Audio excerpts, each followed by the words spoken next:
بسم اللہ الرحمن الرحیم نحمده ونصلی علی رسولہ الکریم اما بعد۔ میرے محترم بزرگوں اور دوستوں اور عزیز ساتھیوں،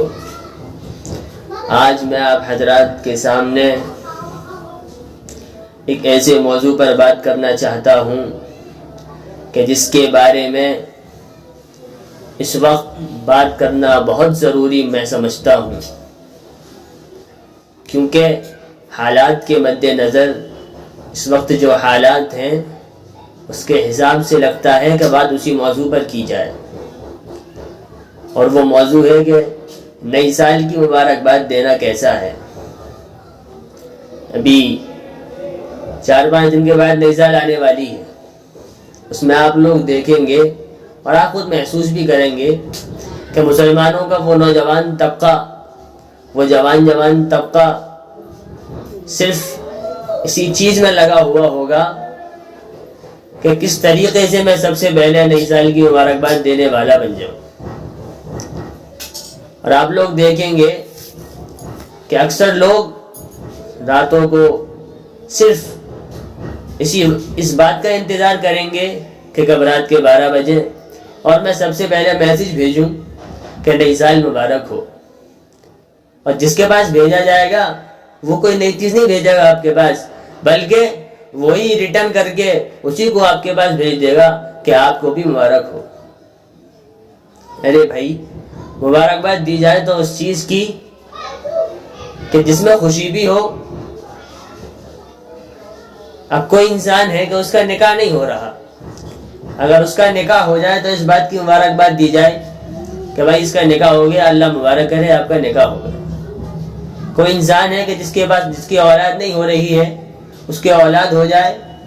تو اس بات کی مبارکباد دی جائے کہ بھائی اللہ مبارک کرے، اللہ آپ کے بچوں میں برکت دے، اللہ نے آپ کو اولاد سے نوازا ہے، اتنے دن سے آپ کے پاس اولاد نہیں تھی، اب اللہ نے آپ کو اولاد دی۔ یہ کیا بات ہوئی کہ نئی سال مبارک ہو؟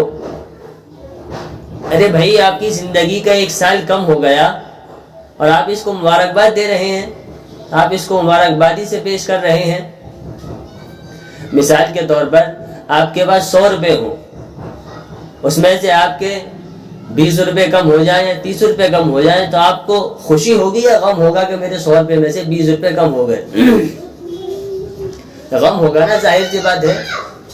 کہ غم ہوگا، اور غم ہونا بھی چاہیے،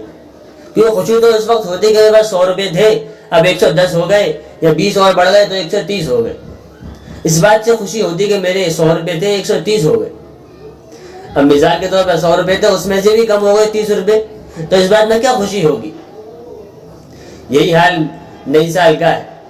کہ اللہ تعالیٰ نے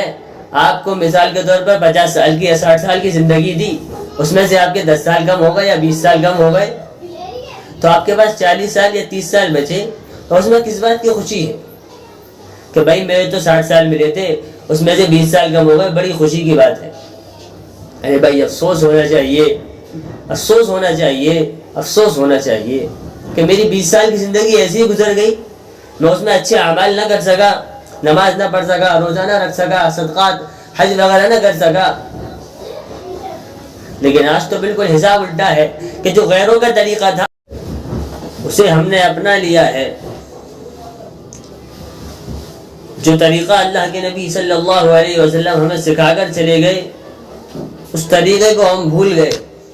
وہ طریقہ ہم چھوڑ چکے، اور جو قرآن کریم میں اللہ رب العزت ہمیں بتا رہا ہے ان سب چیزوں کو ہم چھوڑتے چلے جا رہے ہیں، اور غیر لوگ اس سے بہت جلدی فائدہ اٹھا رہے ہیں کہ جو فائدہ اسلامی تعلیمات میں ہے اس سے غیر بہت جلدی متاثر ہو کر فائدہ لے رہے ہیں۔ لیکن مسلمان ان سب چیزوں کو چھوڑ رہا ہے، چھوڑتا چلا جا رہا ہے۔ لیکن ہونا تو یہ چاہیے تھا کہ غیر ہم سے متاثر ہوتے، لیکن غیر ہمیں دیکھ کر اور زیادہ بدل جاتے ہیں اور اپنے ارادوں کو دور کر لیتے ہیں کہ مسلمان ایسے ہوتے ہیں۔ بڑا افسوس ہے، مسلمان غیروں کے طریقوں کو اپنا رہا ہے۔ آپ نے کبھی سنا ہے یا آپ نے کبھی دیکھا ہے یا کسی بڑے عالم سے سنا ہو کہ اللہ کے نبی صلی اللہ علیہ وسلم کے زمانے میں آپ علیہ الصلوۃ والسلام صحابہ کو نئی سال کی مبارکباد دے رہے ہوں یا صحابہ ایک دوسرے کو مبارکباد دے رہے ہوں؟ ایسا ہو ہی نہیں سکتا، کیونکہ اس میں تو آپ کا وقت ضائع ہو رہا ہے، آپ کا وقت برباد ہو رہا ہے، اور شریعت آپ کو اس بات کی اجازت بالکل نہیں دے سکتی کہ جس چیز میں آپ کا وقت ضائع ہو، وقت برباد ہو، کہ آپ اس کام کو کریں۔ لہذا ہمیں اس بات سے بچنا چاہیے اور پرہیز بھی کرنا چاہیے کہ ہم اپنے وقت کو قیمتی سمجھیں اور اپنے اوقات کو صحیح استعمال کریں، اور یہ دعا بھی کریں کہ اللہ تعالیٰ جو زندگی ہماری گزر گئی ہے اس پر ہمیں معاف فرمائے، اور جو کچھ زندگی بچی ہے اسے صحیح سمجھ کے ساتھ اور عمل کے ساتھ گزارنے کی توفیق نصیب فرمائے۔ آمین۔ وآخر دعوانا الحمدللہ رب العالمین۔